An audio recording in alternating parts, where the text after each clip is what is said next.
Hi friends, welcome to stocks corner. ఇవాళ market updates quick గా discuss చేద్దాం. Please check in to the video.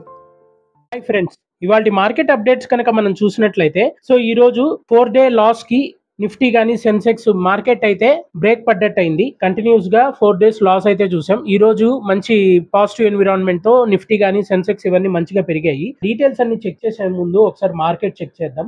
ఇవాళ market కనుక చూసినట్లయితే సెన్సెక్స్ 317 పాయింట్స్ పెరిగి 82,570 దగ్గర క్లోజ్ అయింది. అలాగే నిఫ్టీ 113 పాయింట్స్ పెరిగి 25,195 దగ్గర క్లోజ్ అయింది. బ్యాంక్ నిఫ్టీ 241 పాయింట్స్ పెరిగి 57,006 పాయింట్స్ దగ్గర క్లోజ్ అయింది. అలాగే నిఫ్టీ మిడ్ క్యాప్ 100 560 పాయింట్స్ పెరిగి 59,612 దగ్గర క్లోజ్ అయింది. నిఫ్టీ ఫార్మా 255 పాయింట్స్ పెరిగి 22,665 దగ్గర క్లోజ్ అయింది. అలాగే ఇవాళ టాప్ గెయినర్స్, టాప్ లూజర్స్ ఈ విధంగా ఉన్నాయి.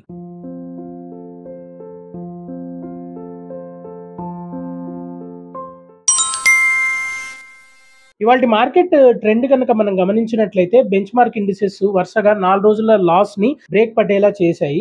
నిఫ్టీ అయితే నియర్లీ 25,200 దగ్గరలో క్లోజ్ అయింది. ఓవరాల్ గా మనకు మెయిన్ రీజన్ ఏంటి అని అంటే, ఏదైతే జూలై రిటైల్ ఇన్ఫ్లేషన్ డేటా అనేది దాదాపుగా 77 నెలల లోగా 2.1% వరకు రికార్డ్ అయింది.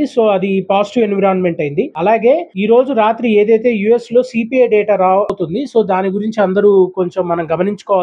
ఓవరాల్ గా మనకు మార్నింగ్ ఫ్లాట్ గా ఓపెన్ అయినప్పటికీ తర్వాత బుల్స్ యాక్షన్ తీసుకున్నాయి. నిఫ్టీ అయితే ఇంట్రాడే సెషన్ లో దగ్గరగా 25,250 దగ్గరలో వరకు వచ్చింది. ఓవరాల్ గా క్లోజింగ్ వచ్చేసరికి అన్ని సెక్టార్స్ లో మంచి బయింగ్ అనేది చూసాము. ఓవరాల్ గా క్లోజింగ్ వచ్చేసరికి సెన్సెక్స్ అయితే 0.39% పెరిగింది. నిఫ్టీ అయితే 0.45% వరకు పెరిగి 25,195 దగ్గరలో క్లోజ్ అయింది. సెక్టార్ వైజ్ గా చూసినట్లయితే అన్ని సెక్టార్స్ పాజిటివ్ లోనే క్లోజ్ అయ్యాయి. Pharma, auto, media, PSU bank, consumer durables ఇవన్నీ 0.5 to 1% వరకు పెరిగాయి. అలాగే బిఎస్సి మిడ్ క్యాప్ ఇండెక్స్ కానీ స్మాల్ క్యాప్ ఇండెక్స్ కానీ 1% వరకు పెరిగాయి. ఇది కంటిన్యూస్ గా second day broad market indices పెరగడము. అలాగే Hero Moto Corp, Sun Pharma, Bajaj Auto, Apollo Hospitals, Shriram Finance ఇవి మేజర్ గా నిఫ్టీలో ఈ రోజు పెరిగాయి. అలాగే నిఫ్టీలో లూజర్స్ కనుక చూసినట్లయితే HCl technologies, HDFC bank, SBI life insurance, eternal, Tata steel ఇలా ఉన్నాయి. ఓవరాల్ గా ఈ రోజు 52 వీక్ హైక్ గాను 140 స్టాక్స్ వరకు బిఎస్సిలో టచ్ అయ్యాయి. వాటిలో చెప్పుకోదగినవి Nippon Life, HDFC AMC, Godfrey Phillips, Gillette India, UTI AMC, Piramal Enterprises, Anupam Rasayan, Laurus Labs, EID Parry, Global Health, CEAT, JM finance ఇలా మొదలగు ఉన్నాయి. That's all for today. Thank you. ఇలాంటి మార్కెట్ అప్డేట్స్ గురించి డైలీ తెలుసుకోవాలనుకున్నా, స్టాక్ మార్కెట్ గురించి knowledge gain చేయాలనుకున్నా మన ఛానల్ని సబ్స్క్రైబ్ చేయండి. Stocks corner by Shivanath. Thank you.